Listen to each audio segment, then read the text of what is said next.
नमस्कार, मी पंडित गायकवाड आणि आपण पाहत आहात जय महाराष्ट्र, आपलं केबल नेटवर्कवरील आमचं हे न्यूज चॅनल ॲक्ट 20 न्यूज। आता पाहूयात शहरातील काही महत्त्वाच्या घडामोडी। हिंदी भाषा दिन पंधरवड्यानिमित्त विविध कार्यक्रमांचं आयोजन करण्यात आलं होतं। शागंज येथील महाराष्ट्र हिंदी विद्यालयात हिंदी भाषा पंधरवड्यानिमित्त या कार्यक्रमाला प्रमुख पाहुणे म्हणून गुन्हे शाखेचे पोलीस निरीक्षक, राष्ट्रपती पदक विजेते द्वारकादास भांगे हे उपस्थित होते। यावेळेस विविध स्पर्धांमध्ये भाग घेऊन गुणवत्ता प्राप्त केलेल्या विद्यार्थ्यांना प्रमाणपत्र देऊन त्यांचा गौरव करण्यात आला।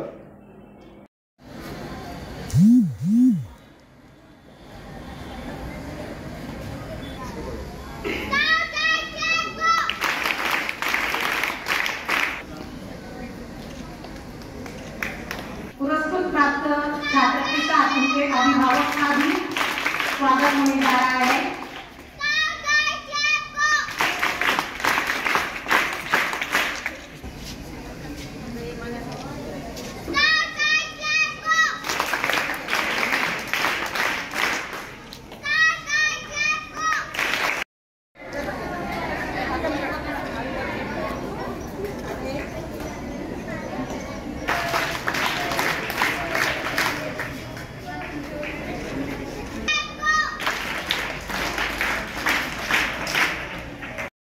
ओर से मंच पर विराजमान सभी महानुभावों का मैं तहे दिल से स्वागत करता हूँ। समारोह के इस सुनहरे अवसर पर हैदराबाद जो में संस्था हमारी हिंदी प्रचार सभा के अध्यक्ष और अखिल भारतीय संस्था संघ हमारा वास्तविक गतिविधि क्या है इसके बारे में संक्षेप में मैं जानकारी देने वाला हूँ। महाराष्ट्र हिंदी विद्यालय की स्थापना 1960 में हुई। मराठवाड़ा क्षेत्र में महाराष्ट्र हिंदी, मराठी एवं सेमी इंग्रजी मीडियम का उज्जवल परंपरा देने वाला यह शहर का एकमात्र विद्यालय है। यहाँ पर प्राथमिक और हाईस्कूल विभाग के लगभग 1000 तक छात्र अध्ययन कर रहे हैं। 14 सितंबर 2024 हिंदी दिवस के उपलक्ष्य में माध्यमिक विद्यालय की ओर से अंतरशालीय भाषण प्रतियोगिता दिनांक 19 सितंबर को आयोजित की थी, जिसमें छत्रपति संभाजीनगर शहर के जाने माने 28 स्कूल के छात्र सहभागी हुए थे। 50 छात्र सहभागी हुए थे। भाषण प्रतियोगिता यातून हे समोर बसलेले जे विद्यार्थी आहेत ते हेच घेतील की म्हणजे राष्ट्रपती पदकापर्यंत ह्या शाळेतला विद्यार्थी जाऊ शकतो, तर यातून भरपूर काही ते विद्यार्थी घेतील। सर, आजची सामाजिक राजकीय परिस्थिती बघता आपलं जे कार्य आहे, मोलाचं कार्य आहे, या सगळ्या सामाजिक परिस्थितीकडे आपण कसं बघता? प्रत्येकानं समोर सोसायटी हे ध्येय समोर ठेवलं तर निश्चितपणे कुठलाही प्रश्न उपस्थित होत नाही आणि विकास म्हणजे विकासच घडतो। सर, आज शिक्षणाकडेही दुर्लक्षित भावनेने बघितलं जातंय, काय वाटतं? कारण की दरवर्षी हजारो लोक फक्त पास आउट होतात विद्यार्थी, नोकऱ्यांचा गंभीर प्रश्न आहे, काय सांगाल, कसं वाटतं? शिक्षणाशिवाय काहीही शक्य नाही। शिक्षण हे सर्वात मोठं प्रायमरी मुख्य उद्देश आहे आणि शिक्षण घेतल्याशिवाय कुठंच यश मिळत नाही, हे निश्चितपणे प्रत्येक विद्यार्थ्यानं घ्यावं। ज्या शाळेतून आपण शिक्षण घेतलं, ज्या गुरुवरांचे आपल्यावर संस्कार झालेत, आज त्याच शाळेत सत्कार होतोय, भावना दाटून आल्यात, दिसत आहेत समोर। तेच जुने दिवस, एक जमाना होता, आपण तिथे होतो, आज आपण इथे आहोत, काय वाटतं? मी बराच वेळ माझी जागा शोधत होतो की मी कुठल्या ठिकाणी बसत होतो, फक्त दिशा बदललेली आहे, दिशा तिकडं होते आणि ती जागा माझी तिथं समोरची आहे आणि छान वाटलं। आज ज्या स्थितीत आपण होतो, आज तिथं आपले दुसरे विद्यार्थी पाळले आहेत, या सर्वांना काय आव्हान करणार, काय सांगणार? निश्चित आव्हान हेच विद्यार्थी घडवू शकतात जे आज आहेत समोर, आणि निश्चितपणे हे पिल्लं निश्चितपणे ते त्याचा आदर घेतील। धन्यवाद सर, तुम्हाला खूप खूप शुभेच्छा। छत्रपती संभाजीनगर महानगरपालिकेने मंजूर केलेल्या नवीन शहर विकास आराखड्यास भीमशक्ती व मुस्लिम इतिहाद कमिटीच्या वतीनं विरोध करण्यात आला आहे। शहर प्रारूप आराखड्यास आता मोठा विरोध होत असून यामध्ये गोरगरीब जनतेच्या जागेवर आरक्षण टाकले असून त्यास आमचा विरोध आहे, असं मिलिंद दाभाडे म्हणाले। जर हा विकास आराखडा येत्या 15 दिवसात रद्द झाला नाही तर मोठं जन आंदोलन करण्यात येणार असल्याचंही त्यांनी यावेळी सांगितलं। त्यासाठी जो सर्व तयार करून ठेवलेला देशमुख नावाच्या शासनाच्या अधिकाऱ्याने त्याने संपूर्ण तो आराखडा बनवत असताना बिल्डर लोकांचं आणि मोठमोठ्या व्यापाऱ्यांचं हित साधून तो विकास आराखडा त्यांनी बनवलेला आहे. आमचं आणि जाणीवपूर्वक दलित मुस्लिम आणि बहुजनांच्या वस्त्यामध्ये मोठमोठे रोड त्यांनी टाकले जिथे आवश्यक नसताना, आणि जिथे आवश्यक रस्ते होते ज्या रस्त्याचा मोबदला नागरिकांना देण्यात आला होता असे रस्ते त्यांनी रद्द केले. नवीन रस्ते टाकणं ठीक आहे, पण जुने रस्ते प्रस्तावित रस्ते ज्या रस्त्याचे मोबदला नागरिकांना मिळालेला त्या भागातल्या ते रस्ते रद्द करण्यामागचं काय कारण आहे. आणि अशा अनेक त्रुटी आहेत. बारूदगर नाला या ठिकाणी 12 मीटरचा रोड म्हणून लोकांना परमिशन दिली, लोकांनी आयुष्यभराची कमाई लावून त्या ठिकाणी घरे बांधली. तिथं आता त्यांनी तो रस्ता वाढून त्यामध्ये त्याला मंजुरी दिलेली आहे. मग ज्यांनी 2 वर्ष 4 वर्षापूर्वी बिल्डिंगा बांधल्या त्या लोकांचं नुकसान भरपाई कोण करून देणार आहे. या संपूर्ण नक्षामध्ये जागोजागी संशय करण्यासारखा आहे आणि त्याच्यामध्ये चुका झालेल्या आहेत. आणि आम्ही ते चांगले एक्सपर्ट या क्षेत्रातले एक्सपर्ट जे आहेत त्यांना आम्ही सोबत घेऊन चर्चा करून हे सगळी आम्ही माहिती गोळा केलेली आहे. त्या एजन्सीची काही गरज नसताना 12 कोटी रुपये देऊन या आधीही आराखडे झाले, शहरामध्ये 2दा प्रयत्न झाले, त्यावेळेस असली कुठलीही एजन्सी नेमण्यात आली नव्हती. या एजन्सीने कुठलेही तांत्रिक एज्युकेटेड असलेले मुलं जे ज्यांना तांत्रिक प्रशिक्षण घेतलेले आहेत, ITI वगैरे केलेले, इंजिनियर झालेले, असे कुठलेही मुलं या एजन्सीने लावून या शहराचं मोजमाप केलं नाही.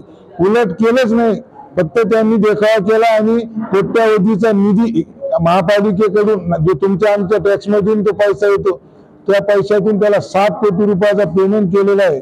त्याला पेमेंट करू नका म्हणून आम्ही तक्रारी केल्या होत्या, त्यावर हिअरिंग झाली, तरी सुद्धा आयुक्तांनी त्यांना पेमेंट केलेलं आहे.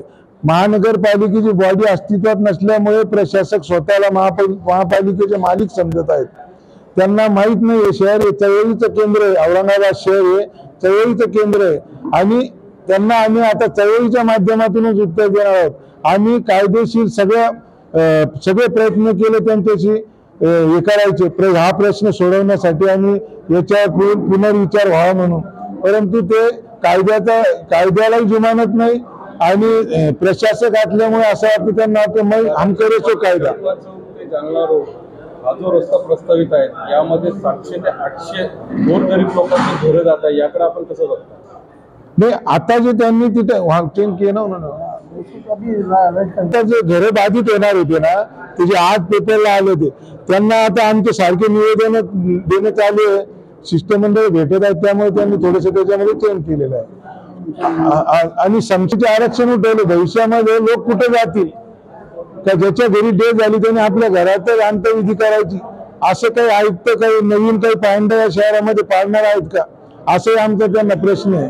आणि यामध्ये प्रशासक जी श्रीकांत आणि ते शासनाकडून आलेले देशमुख आणि असीम कुमार गुप्ता जे प्रधान सचिव आहे ते या शहरामध्ये आयुक्त म्हणून राहिलेले, त्यांना या शहराच्या सगळ्या बिल्डरांची जवळून ओळख आहे. तर त्याचा त्यांनी पूर्ण बिल्डरांना फायदा दिलेला आहे. तुम्ही जेव्हा असीम कुमार गुप्ता औरंगाबाद शहरामध्ये येतात तर तुम्ही त्यांच्या आजूबाजूला बघाल तर सगळे बिल्डर लोक असतात. रामा हॉटेलमध्ये जर ते रूम मध्ये असले तर बाहेर जाता उशीर लक्झरी गाड्या घेऊन बिल्डर थांबत असतात. ते बिल्डरांसोबत मिटिंग करतात, नंतर इथे प्रशासकीय काम करायला येतात. तर आमचा अशी मागणी आणि आमचा असा आरोप आहे की यामध्ये शेकडो करोडोचा घोटाळा याच्यामध्ये झालेला आहे शहर विकास आराखड्यामध्ये. आणि त्यामध्ये असीम कुमार गुप्ता, जी श्रीकांत आणि तो शासनाने पाठवलेला देशमुख या तिघांनी मिळून हा घोटाळा केलेला आहे. ती जी एजन्सी नेमली होती त्याची जर शासनाने चौकशी करा म्हणून आम्ही कोर्टातही मागणी केलेली आहे.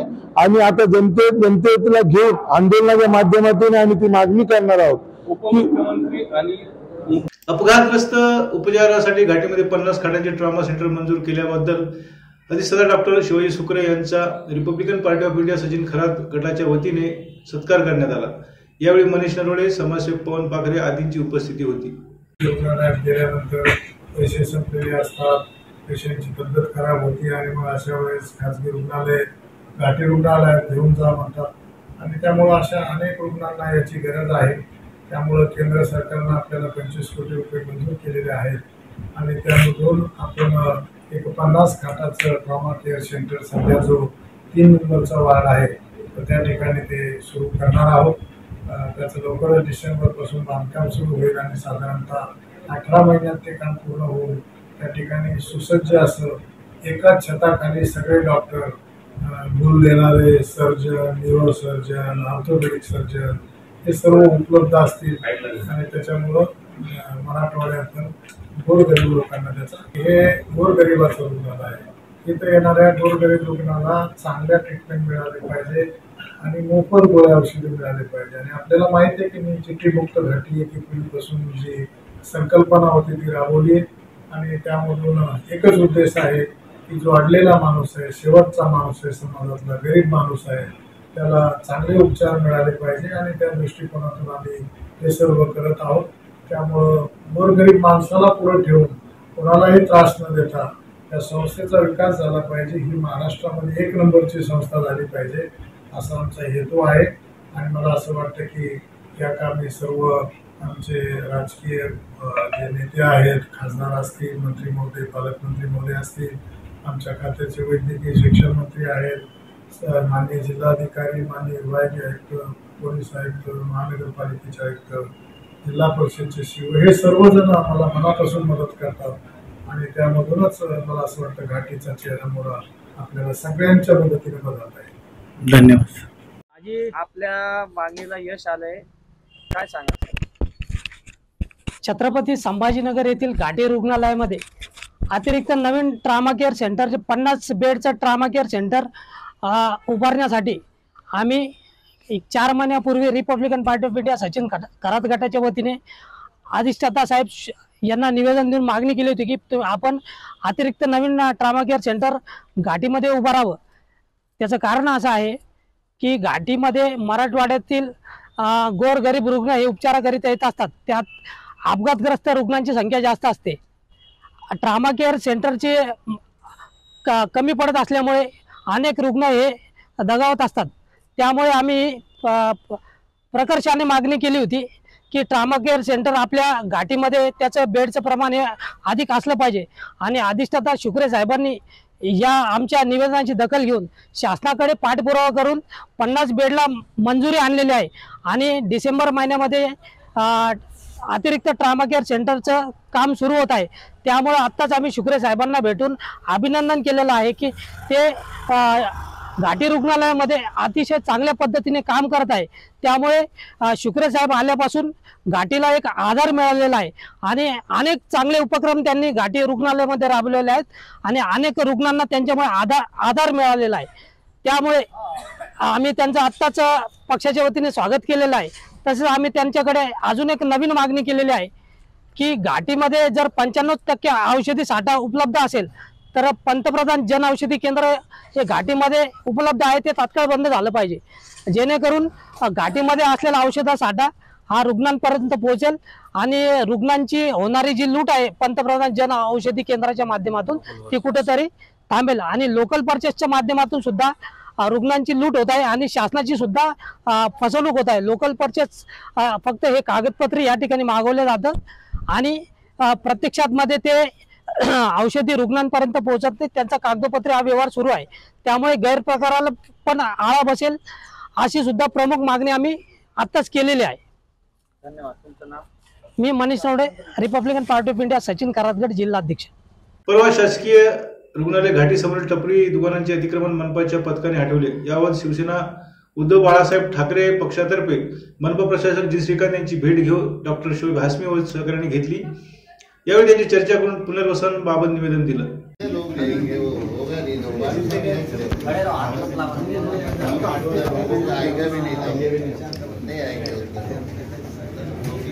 आम्हाला विश्वास आहे की आमचे श्रीकांत साहेब आमच्या सोबत न्यायच करतील, एवढी आम्हाला स्वस्थ बस. उस हॉस्पिटल के मेडिकल कॉलेज के बाहर बहुत सारे लोगों की दुकानें थी. लगभग उसमें 20 से 25 लोगों की दुकानें कई सालों से चल रही थी.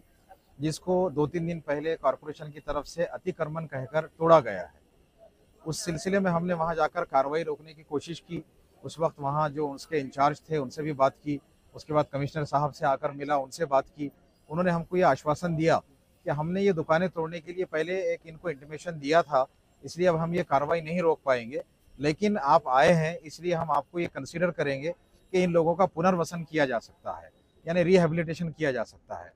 उसी ताल्लुक से अब 2-3 दिन बाद हम आज फिर आए हैं।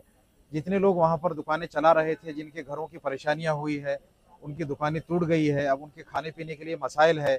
बहुत सारे लोगों का वहाँ टेम्परेरी रहना था, तो बहुत सारे लोग रास्ते पर आए हैं। ये चीज़ बहुत ही दिल को छूने वाली है और दर्द बांटने वाली चीज़ ये होगी कि हम इनकी मदद करें। ये सोचकर हम सारे लोगों के साथ कमिश्नर साहब से दोबारा मिले, उनके साथ ये नुमाइंदगी की कि जिन लोगों को तकलीफ़ हुई है उनकी दुकानें दोबारा वहाँ खोलने की परमिशन दी जाए।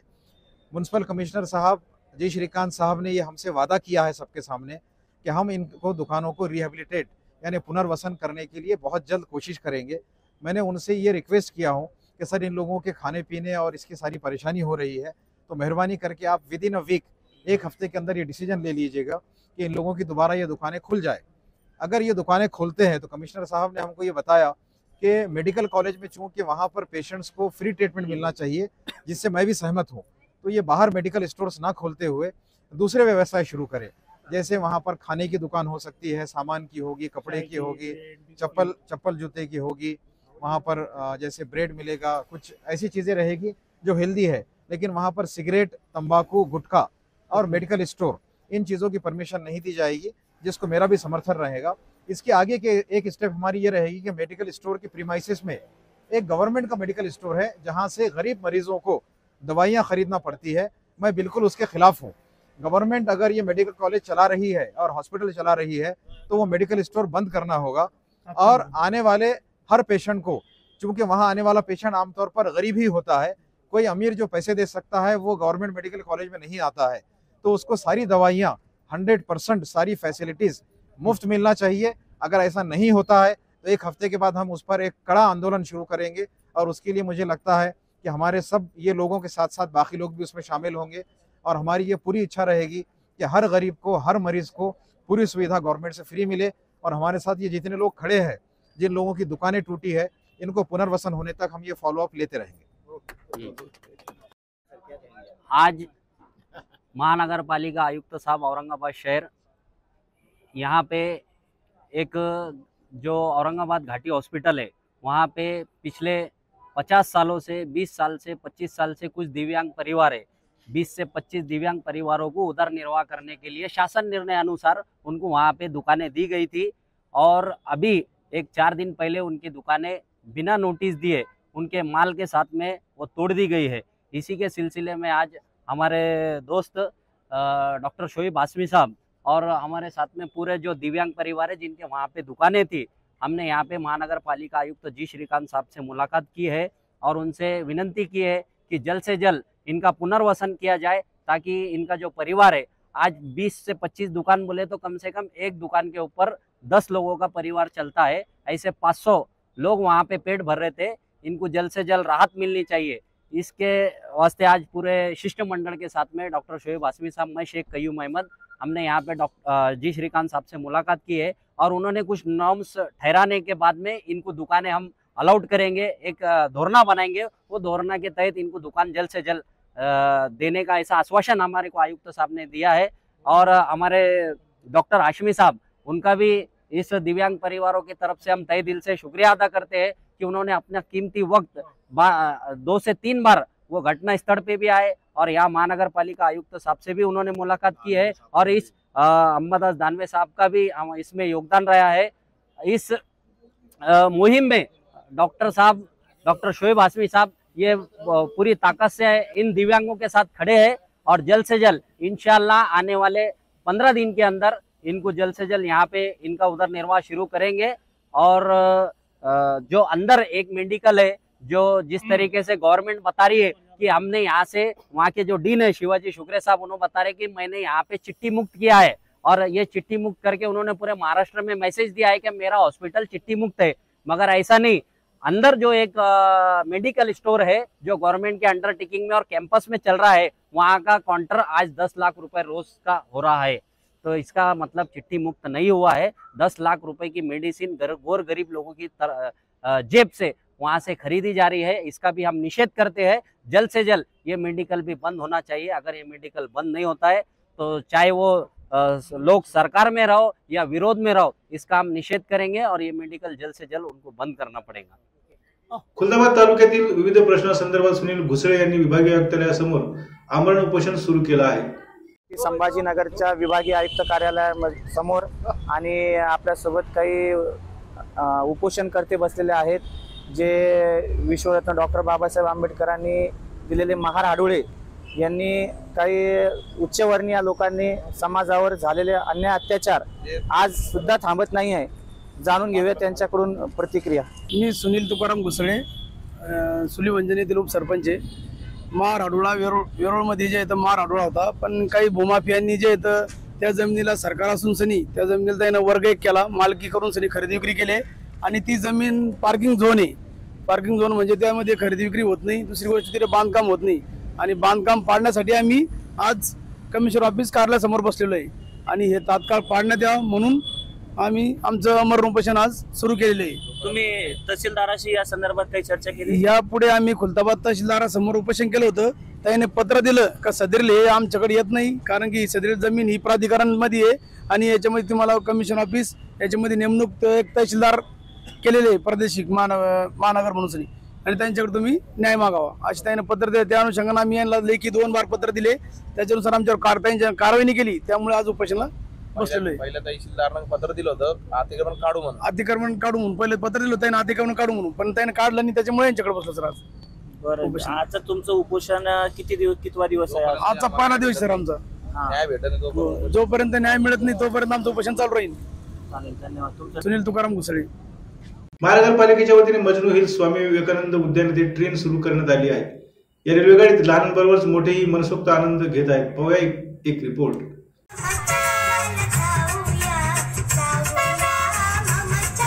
बघू शकता छानपणे महानगरपालिका या ठिकाणी ट्रेन सुरू करण्यात आलेलं आहे लहान मुलांसाठी। लहान मुलं बघा किती आनंद घेत आहेत।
परतीच्या पावसाने आज शहरात चांगलीच हजेरी लावली।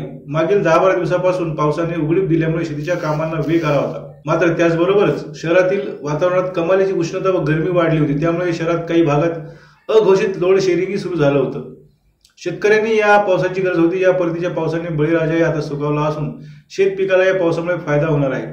कामानिमित्त घराबाहेर पडलेल्या चाकरमान्यांची मात्र पावसामुळे त्रिधातिरपट उडाली। अचानक आलेल्या पावसाने सर्वसामान्य जनता काही खुशी काही गम याप्रमाणे झाली। या पावसामुळे शहरवासियांना गरमीतून सुट्टी मिळणार आहे, मात्र हवामान खात्याने ही परतीचा पाऊस जोरदार बरसणार असल्याचं भाकीत केलं आहे। जरी भाकीत राजकारण्यांच्या आश्वासनाप्रमाणे खरं ठरलं तर मात्र दुष्काळग्रस्त मराठवाड्याला यावेळी टँकरवर अवलंबून राहावं लागणार नाही। बघूया हवामान खात्याचा अंदाज राजकारण्यांच्या आश्वासनासारखा किती खरा किती खोटा ठरतो ते। आणि याबरोबर आजचे बातमीपत्र इथे संपलं। पुन्हा भेटूया आमच्या पुढील बातम्यांच्या वेळी, तोपर्यंत पाहत राहा ऍक्ट 20 न्यूज।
आणि याबरोबर आजचे बातमीपत्र इथे संपलं। पुन्हा भेटूया आमच्या पुढील बातम्यांच्या वेळी, तोपर्यंत पाहत राहा ऍक्ट 20 न्यूज।